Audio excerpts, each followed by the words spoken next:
Welcome to another Educator Perspective video series with Agile Education Marketing. Today we are excited to have Dr. Sheryl Ziegler leading this discussion about teachers as frontline workers. Welcome, Sheryl, and thanks so much for being here. Before we get started today, could you tell us a little bit about your background and specifically what brought you to the work you do in education? So I am Dr. Sheryl Gonzalez Ziegler, and I am a licensed clinical psychologist. I have been in the field of mental health for almost 25 years now.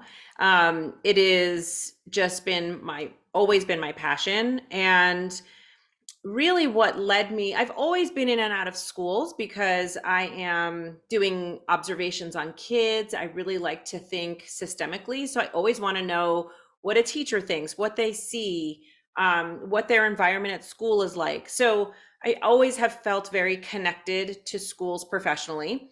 Personally, I have four of my best friends from childhood are all in education. So a principal, a first grade teacher, a high school counselor, and a pediatric physical therapist in a school. So we sort of always are talking about schools and learning and mental health. So that's personally. But since the pandemic, what has happened is a very interesting phenomenon in that we have seen burnout in rates that are completely unprecedented. So burnout in many different fields, and of course, education is not an exception. So what has happened, of course, since 2020 is really seeing, first of all, what's just happening to kids, what's happening to our educational system, and then specifically with teachers.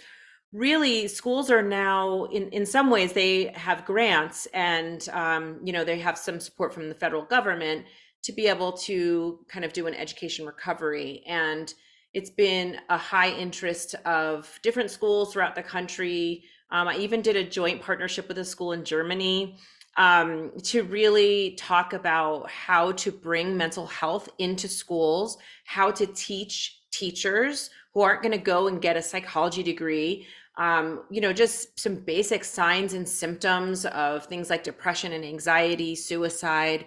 And so I'm seeing now something that really before school districts sort of said we don't have money for. What I'm seeing now is an investment in and an appreciation for the mental health state of emergency that we're in and how to be responsive. What are some of the most common and concerning challenges you were hearing in real time from teachers? Yeah, this is, thematic. So when I say that I've been talking to different school districts around the country, they're really diverse from urban to rural and suburban, everything in between. And I would say that one of the themes that I'm hearing the most is we need support. So the interesting thing is that we went through the pandemic, right? The pandemic basically exacerbated any kinds of conditions in the educational system and mental health system. It just exacerbated what was already happening. So we know prior to the pandemic that teachers were under tremendous pressure with grades and national test scores and local test scores. And there was a lot of that emphasis on just scores. And, that can take the passion out of a profession when you feel like you're teaching to a test rather than just inspiring learners and creators. And so that was already happening. And now that we have these the nation's report card out, I would say that along those lines, and that just exacerbated because it just came out a couple of weeks ago, but what it exacerbated was, okay, we acknowledge that there was a pandemic, that it had these catastrophic events and consequences in people's lives, and now you need to fix it.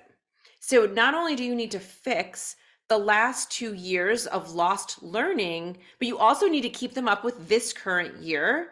And you need to do all of the things that we're asking you above and beyond, like responding to parents and watching test scores and making sure you're understanding the mental health and making appropriate accommodations and, making special needs kinds of recommendations. And so I think what I've heard, if I could summarize it, is just very much a fix-it mentality and a lack of appreciation for everything we've done. It's like everyone forgot. During the pandemic, there was a massive appreciation and outpouring when we were all locked down with kids in our houses and parents were trying to be teachers and trying to work. And do all of those things. We had a great appreciation for the teacher. And I think they felt it. But I think the general sentiment is that that was short-lived and that we're back to demanding and sending emails and asking lots of questions and sometimes even being combative to teachers who are themselves human beings. So they also went through, their own children's challenges, maybe their own losses. They went through the pandemic as well. And so it seems to be a theme of just, we feel a whole lot of responsibility that's really being put on us. And it's actually, maybe not even realistic. You can't make up for this level of lost learning and keep kids up to grade level at the same time. That's an actual impossibility. And so they're trying to invent the wheel. This is not a reinvent the wheel or don't reinvent the wheel. We're trying to invent it because this is unprecedented. How are these challenges impacting the education workforce and its ability to effectively perform on the job? So this is where I see a lot of differences. There's some disparities around how it's affecting the workforce as a whole. But I think we're all aware that there has been a mass exodus in many careers as a result of the pandemic, and education is one of them. So we've lost a lot of teachers. Some of those teachers may have been close to retiring and decided not to come back. Some of those teachers just may have felt like this is absolutely way too much. This is unrealistic. I think the differences are actually a lot more lying within the school. What's the level of support the school has? What is the functioning and the health and the culture of the school? And how much support do those teachers feel from their administrators? To me, that's where the most differences occur, where you have, in some cases, very low resources. In some cases, and we hear about these things, but where teachers, have very small, limited budgets to, teach kids art or to do the activities that they want to do. That could be one district. And another district, there could be an abundance. There could be it could be an affluent area. There could be very involved parents, and they may have the ability to send an email out to the teachers and say, hey, we want to, we want to have a party next month. Can people contribute things? And a sign up genius will be created and every single thing will be covered within 2 hours. So, and there's everything in between. So I think that the culture and the climate, and this is consistent, not just for teachers, but in other industries, all of a sudden there's a third metric to what success really means, to what being happy in your career actually means. And right now it's well-being. So it used to be not really probably ever for teachers, but there's of course always in general money, status, right? So do I make a decent living? Good enough, right? Teachers generally know they're going in.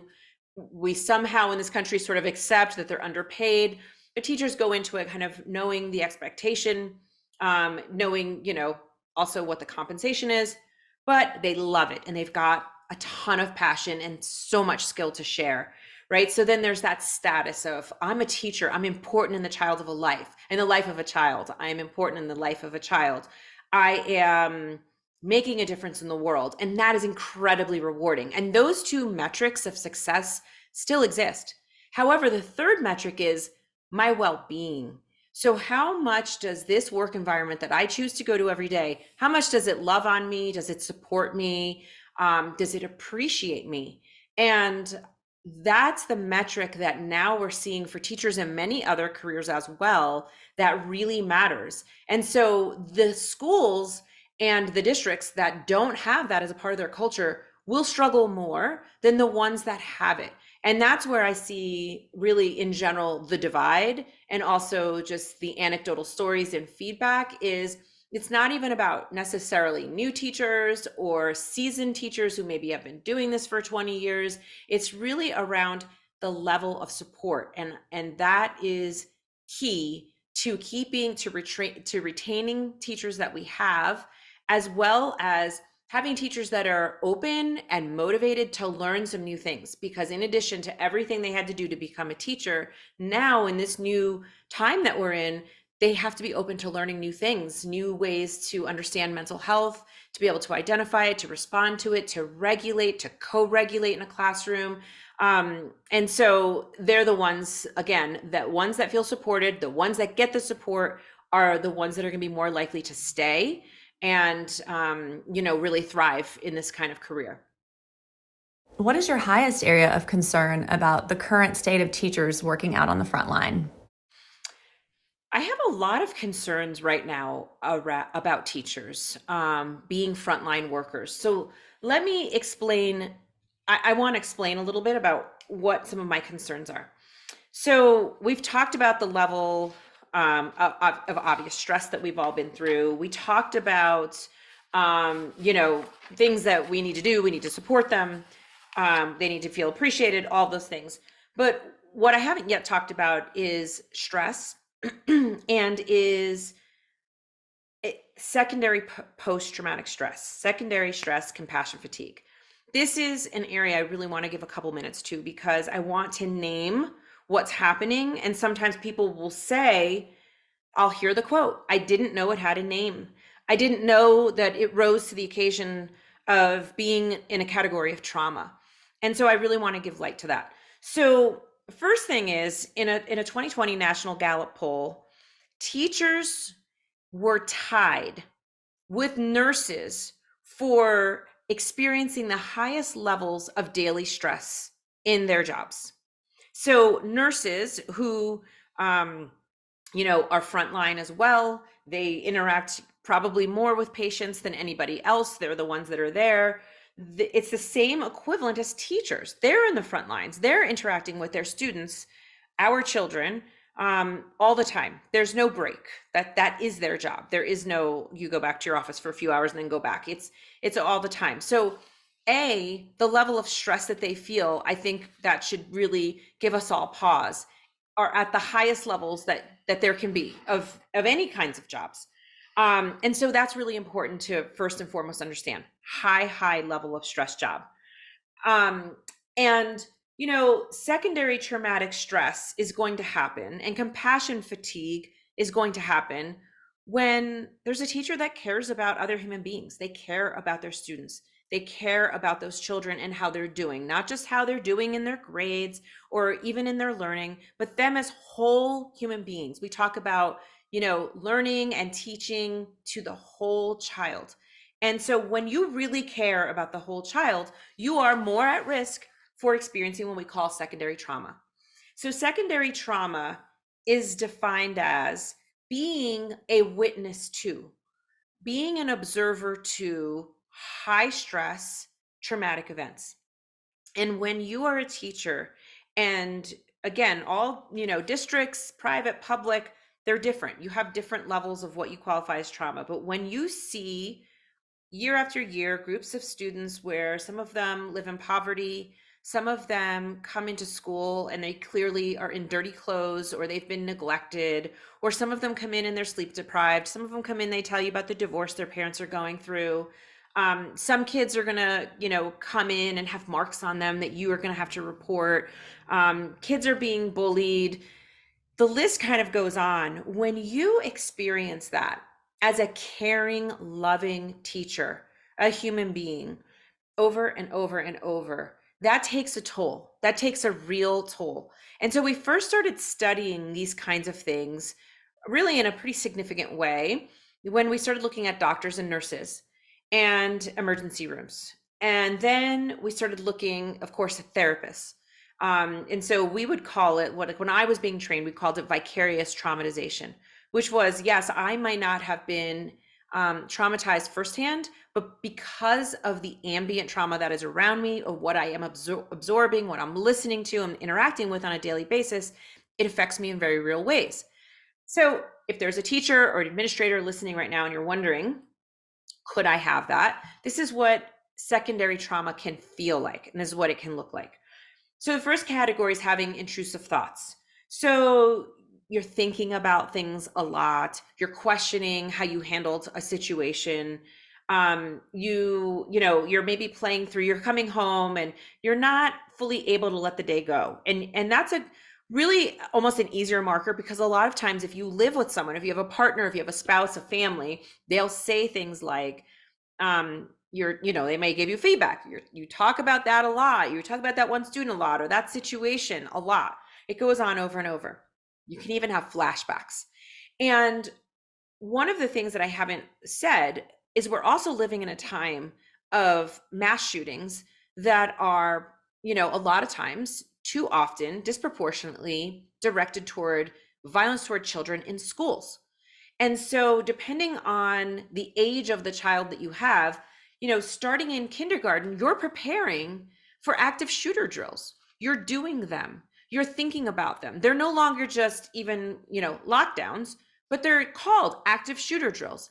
And there are teachers and there are administrators who have to think about on a daily basis when they go to work, what will I do if?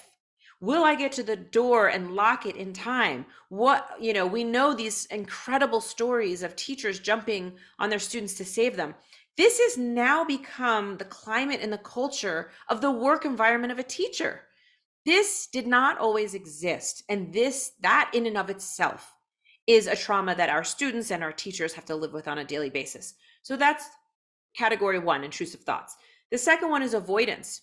So when you experience secondary trauma, you just may notice that you are avoiding certain people, places, and things because it causes discomfort within you. And so that can be, I said people, places, and things. It can also be memories, thoughts where you're sort of saying to yourself, oh, I'm going to stop thinking about that. Maybe it's a weekend and you're still thinking about something that happened at school, a fight that was broken up, a story that was told to you. And so you're really trying to block that out. So that's avoidance. Third category is negative emotions. So in negative emotions, we have anger and irritability and, maybe mood swings, depression. You have guilt and shame and self-blame. And you have this feeling of at times being disconnected and lonely. So unless maybe your partner or spouse or someone extremely close to you, almost on a daily basis close to you, is also an educator, you may feel like people don't understand the stress and the burdens that you are experiencing. So that goes in the category of negative emotions. And I'm sure as you're listening to this, you can imagine how easy it would be to say, oh, well, I just thought I was experiencing depression. I would say at this point, if someone's listening and any of these things sound very familiar, very close to home to them, this is when you want to get professional help, because we do want to understand, is this a secondary traumatic stress response?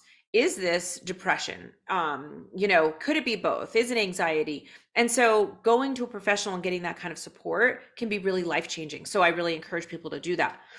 The fourth area of secondary traumatic stress is hyperarousal. So hyperarousal, it means that your central nervous system is on high alert. The parts of your brain that are looking for danger, they're vigilant, right? They're looking around for danger. So that might mean that you look jittery or that you startle easily, that you sort of are jumpy would be a way that people describe it. It might even go so far as to people might say, you seem paranoid. Maybe you're suspicious. That can be on the continuum of being hyper aroused. And then difficulty sleeping, having insomnia, experiencing nightmares, those are all really common when you're hyper aroused. And then the fifth area is you have sort of these behavioral markers. So you might start becoming disenchanted with your career or even angry about things. You might become self-destructive. You might be coming home and, having too much wine, finding yourself needing some sort of substance, alcohol, or even another substance, whether it's prescribed, legal or illegal, to just feel like you can relax and calm down.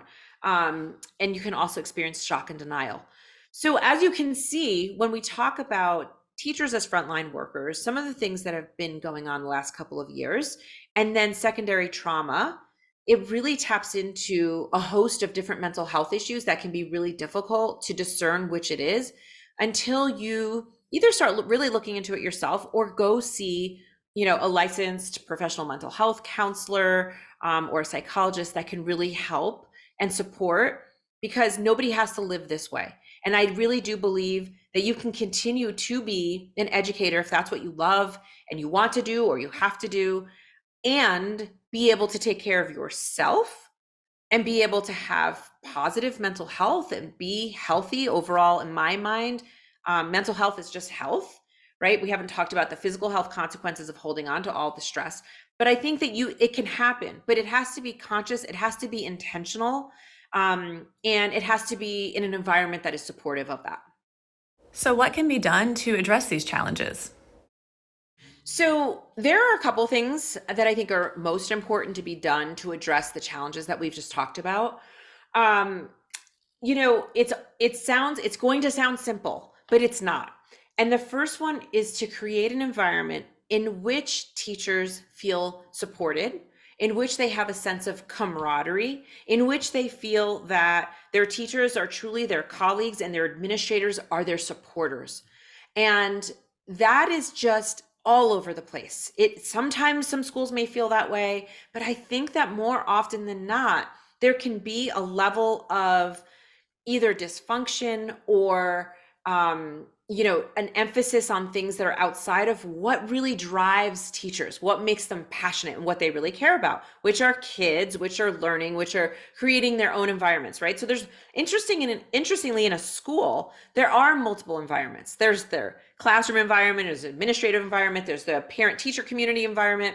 And so really thinking about how to support a teacher. If you are an administrator, that is having their back, checking in with them, creating surveys that ask them how they're doing and what they want. What do they want further training on, right? Sometimes we think we know what they want training on, but actually they want something else. One of the things that I think are really helpful, and at times I've been able to support school districts in, is really training on how to deal with conflict, not just conflict with the children and amongst the children, but conflict maybe with colleagues, conflict with teachers, and with parents, really how to resolve them, how to deal with hostility in general, because teachers have to deal with those things pretty often. So I think it's really important that they are asked, what is it that you want? What is it that you need? That they have the supplies and the tools to do their jobs. And so this isn't a cookie cutter answer, because again, a teacher listening to this might just say, I just need, if I had $500 worth of supplies, I could really make a difference, right? And another teacher might say, I've got all those supplies. What I could really deal with is I don't want to spend 2 hours a day responding to parent emails. And so I think as an administrator, if you're sort of in the middle of that, really figuring out ways to buffer, and to really support and listen to, it goes a long way. Teachers being listened to, that's all I could say, really could make the difference of burnout, of turnover, and retention. So as easy as it may sound, it can be difficult to practice, but I would encourage people to practice that and bring that into their culture. So I think it's really important to understand what burnout actually is. So burnout is chronic stress gone awry. So what that means is the World Health Organization sort of gave this a definition, which means that it is the chronic physical and emotional exhaustion that results from not feeling like you are competent or you are no longer doing a good job within your job, which results in people who become cynical, become almost depersonalized, like they feel like what they do doesn't matter or that they are replaceable. And when we get to burnout, sometimes it can be a term that gets just thrown around like, oh, I'm so stressed out, and oh, I'm so burned out. But if someone says, I think I'm burned out, like that sounds like me, especially that chronic physical and emotional exhaustion, like you are exhausted and weekends do not really seem to revive you, and you kind of dread going to work on Monday morning, and you don't feel the same way maybe at some point you used to feel. That's actually something to take quite seriously, because that's not just a state of mental being. It is also has very serious physical health repercussions. So one of the things we want to do when we think about teachers, administrators as well, anyone in education that is working with children, we need them to be healthy, because they are the ones that are interacting with our kids on a daily basis. They're the ones that are responding to them, nurturing them, loving them, disciplining them. They're models. They're incredible role models, and we need them to be healthy. So we want to do things like when we look at even parenting, right? There's a sense of we want to set a high bar. And it's nuanced, right? It does need to be high, but it doesn't need to be so high that it's not achievable. And you don't want to shift down. We don't want to say, oh my gosh, listen to how stressed out teachers sound and we need to retain them. We're going to really lower the bar. We don't want to do that. It's not good for human motivation. So what's good is figuring out what's a high bar where everybody feels good. You get to that place, and that's not just in grades and test scores. That's everything. That's culture, environment, social, emotional learning. You want to set that bar there. And then what you want to do is you want to tap into some really key things that keep human beings motivated. And things that keep human beings motivated include being able to be creative and having a say in what goes on, that sense of power. So there's something that was studied back in the 1950s. It's got a very, very interesting story. I won't go into the whole story, but there was a classic sort of landmark research study in the 1950s that looked at factory workers, and they were looking at how do we keep people motivated. And interestingly, they came up with the 3 C's. So it's like the 3 C's of hardiness. So this term of being a hardy employee means that you can go through adverse and hard times. That could be layoffs. In this case, it could be, mass exodus, a pandemic, this terrible national report card we got, all of these extreme stressors on teachers. And how do we keep them hardy, resilient, gritty? And so there's 3 C's, and one of them is control. So control what you can. That's really important. So if you're an administrator, think about things that you can allow teachers to have control over. And if you are listening and you're a teacher, what is it that you have control over? I always say that little classroom, if you think of it as a bubble and you close the door and it's you and your students, that is your control area. That's you set the tone for how it feels to be in there and the level of comfort that exists within that space, right? So you have control, and then you have commitment. And this is a big one. This is a great time for teachers to be thinking about, what is my level of commitment? What am I committed? Do I feel like I dreaded here? What could be helpful to either recommit or stay committed? So level of commitment is a second factor in how we know we can really help with stress and burnout and turnover. And then the third one is challenge. So do I feel challenged in this environment in terms of, yes, I have a growth mindset. I do feel challenged. Look at all the challenges I just laid out, right? Look at all the challenges that are ahead of me, but I am motivated by them. I see them as things to work on, to be able to problem solve around, to be an innovator around, right? That's one mindset around a challenge. You could take the same set of conditions I've just been laying out, and the challenge feels overwhelming, powerless. Nothing's ever going to change. And then that's where you go down to burnout, you start losing people. And so that's not what we want to happen. So really keeping those 3 C's of hardiness in mind, I think could be really helpful. There are some very practical things in a school building that actually can lend itself to creating and to fostering these 3 C's. And as simple as it sounds, you want to start with the lounge. That teacher's lounge is a communicator to, how do we feel about you? How much do we value you? Do they go into some place that maybe isn't very clean, that doesn't have good lighting, that is dirty, isn't really kept clean? Or do they go into an environment that is bright and is airy and is truly a break room, right? The teacher's lounge is usually what it's called, but the teacher's lounge is AKA for the break room. It's where they can eat their lunch. It's where maybe they might make a call, or they're just going to kick their feet up and relax. Which we know is very precious in small amounts of time throughout the day. So having something like a warm, inviting, beautiful, clean, well-stocked teacher's lounge is something that communicates respect and appreciation for those teachers. Just validating what they do, right? Being sure that there's an environment where when you do something, whether it's just it's something sweet. There's nothing small that a teacher does. I think everything they do is important. But maybe they went above and beyond to celebrate a holiday, or to celebrate birthdays, or to help a child with something they were struggling with. There's honestly thousands of examples. Does somebody notice?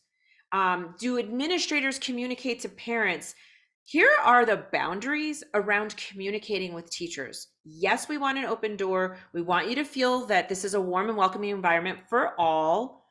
And we want you to understand boundaries, because I think if we have fuzzy boundaries with teachers, all we're doing is taking away the time that they have to spend directly with your kid or their peers, and they're spending it either stressed out about an email they have to respond to or a meeting they have to go to.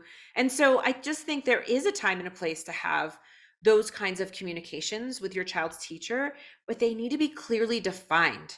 So everything from that conflict resolution, communication skills, active listening, and boundary setting are incredible ways that you can help prevent burnout, or maybe even get a teacher who's creeping toward burnout or feeling chronic stress. And you go, hey, there's a couple of things that I've heard about or I'm thinking about that I really want to start implementing.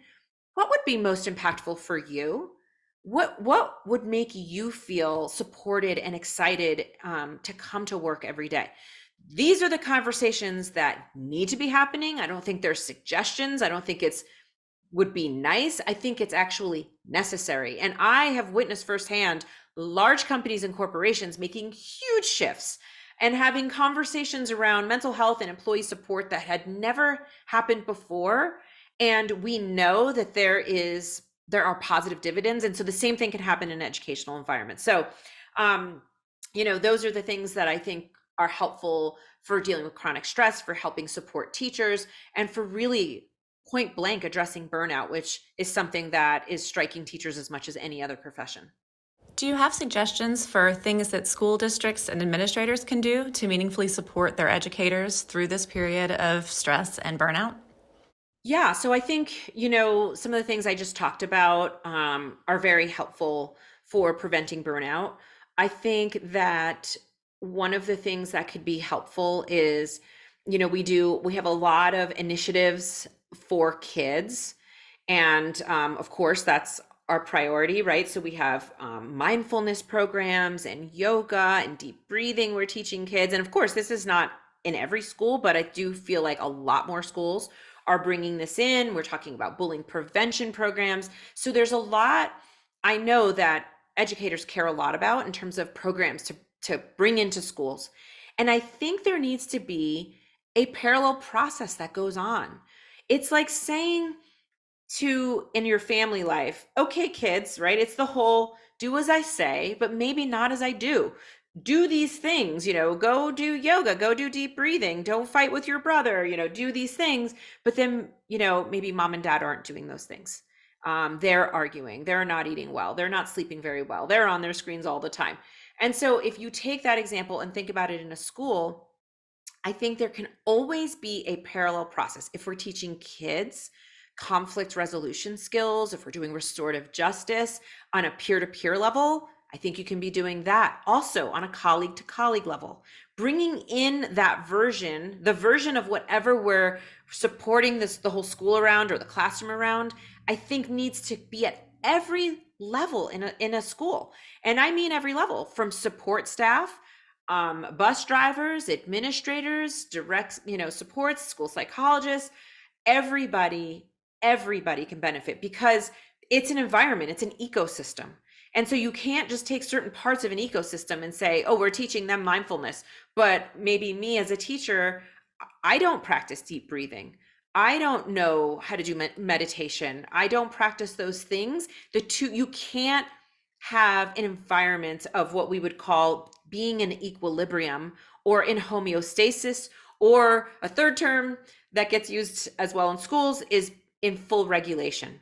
A regulated environment, right? To have emotional regulation means that we're co-regulating. If I'm a teacher, in theory, I should hold the most amount of power and energy in that classroom, because I am the adult and I'm setting the tone. I'm the leader.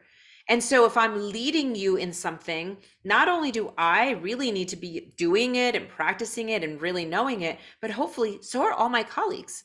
So that when we're done and we have staff meetings or we have early morning meetings or we're talking in the lounge, we're also paralleling that level of community and communication. And so that's probably one thing I would really say that I've started talking to schools about. I think that, this is, so here's the opportunity, here's like a success story, and then the realistic limitations, and I think ways that we can get around it. Probably I have most experience with helping with bullying, bringing in anti-bullying programs, and a lot of anti-bullying programs are really infusions of empathy programs. How do we infuse empathy into everyone that is in this building, right? And inclusivity and empathy are huge. And so one of the things that I'll say is that one of the successes has been, yes, when you start talking about empathy and you start holding teachers and administrators accountable to also, showing empathy, it's great. And then what they'll say is, and then the training was over, or, sometimes I'll go back after a few months or something, the training's over, we've implemented it. But when we stress, we regress. And what we're teaching children, right? So children, their brains they have more plasticity. They really are great learners. They learn things positive, negative. They learn things quickly. And repetition after repetition is what really solidifies that. Well, if you're an adult and you learn something new, and even if you're excited about it, you practice it for a little bit, but then time goes by. When we stress, we regress back to what our experiences are. So when you have tens of thousands of experiences of, oh, okay, well, when there's conflict, this is how I deal with it, and you've only practiced it for maybe 2, 4, 6 weeks or something, a new way, it's just not powerful enough, especially if as an entire like culture or milieu, you haven't been doing it together. People go back. So I would say the most success that I've seen is when a program, an idea, even a curriculum, whatever you want to call it, is brought in on the social emotional level, and it's practiced at every level, and it has follow through, and there's even accountability. That's how you really make sustainable change. However, when there isn't that piece, my fear is, and I think my experiences have been, that it tends to go away. The culture doesn't really fully change. There really has to be a leader who's holding everyone accountable to it. What is something that makes you feel hopeful? Oh, I have so much that I feel hopeful about. First of all, I know that the types of people that become teachers, they are nurturers. They care about kids. They understand that they are supporting the future. And so I feel extremely hopeful about the quality and the new generation, and the younger generation of teachers that are coming in. I also still feel hopeful about seasoned teachers who have been through so many things. I think that they care, and they're committed. And so I'm very hopeful about the quality of people that want to become teachers. And I am also hopeful that one of the things that have come out of this, right, is the storm, what follows the storm. And all of a sudden, people care a lot more about mental health. We have no choice but to deal with the incredible mental health issues that have been uncovered. And so what I feel really hopeful about is that mental health is here to stay as a part of our education system, as a part of our full health system. I think we've now truly gone past the point where we're going to regress back to making it very, very secondary. I still think there's challenges around stigma, around funding, around implementation, around a shortage. We have a massive shortage of psychologists and school psychologists to actually do the work. However, I'm committed to the long term of what this sort of recovery, this post-pandemic recovery is like and is going to continue to be like, which is it's going to be slow and steady, but it's going to need committed leaders to keep that momentum going. And so the part that I'm really hopeful for is that now mental health is really truly, I think, going to be embedded as a part of the educational system, and social emotional learning curriculums will be, I hope, as important as reading and writing. And that, having empathy will be as valued one day. I don't think we're there yet, but my hope for the future is that that will be as valued one day as how good you can do arithmetic. So that's my hope. Those are really helpful. Thank you so much. So, do you have any top go-to resources or activities for viewers who'd like to learn more about what they can do? It's a great question around resources and activities. I am sure that many of the educators have their own, but here's what I would say. So I like my go-to people, like one of the people that I go to most is Michelle Borba.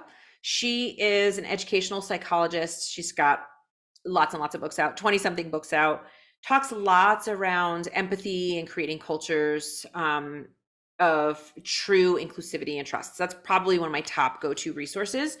But I think also I love that there's sites like Edutopia in which, and there's podcasts. And what I love about all this is I know that I love board teachers. I love places where, whether it's a blog, it's a podcast, a teacher, an educator, anybody who just really is passionate and loves sort of children and education and child development, that you can go and you can get quick hits. So if someone's listening right now and they're like, oh my gosh, well, I don't know, what empathy program would I bring in if I could bring one in? Or there are lots of resources out there, but there's also many good resources. So don't feel like you're missing out on one particular thing. Just go and, read a post, read one blog, keep up, I think, in some little way. That's what I would encourage people to do. Keep up, whether it's a quick read, whether it's a podcast and you're listening, whether it's even just a daily post, a true 10-second post. I would say every day, if you kind of go in with the mindset of, with the intention and mindset of, I want to catch like one dose of inspiration or get one hit of like maybe a fact or something I didn't know on a daily basis, I think that really goes a long, long way. I think it's the teacher's job to do exactly what they know how to do, which is to teach. And I think it's really the administrator's jobs to go to these resources, maybe even more in depth, and figure out, okay, here's what I think is a good fit for our school, for what we need in our school, and start bringing forth these ideas and then have consistent implementation. So hopefully that helps. Those are my thoughts. I don't think there's a one go-to place. I just think that find a place and go to it daily and let it come to you as well. Fantastic. We've really appreciated everything you've shared today, Sheryl. So where can viewers find you to learn more about the services that you provide? So viewers can find me in several different places, and I would love for you to follow me. The first place is I have a website, and that is drsherylziegler.com. I also have a podcast, which is available everywhere where podcasts are, and that is Dr. Sheryl's Podcouch. And in that one, I talk about all things parenting, mental health, career, motherhood. So that can be a great source as well. And on social media, I am moderately active, and you can find me at Dr. Sheryl Ziegler. Thank you to Dr. Sheryl Ziegler for leading such an interesting discussion, and thank you to our audience for watching. We hope you'll join us for our next Educator Perspective video coming soon.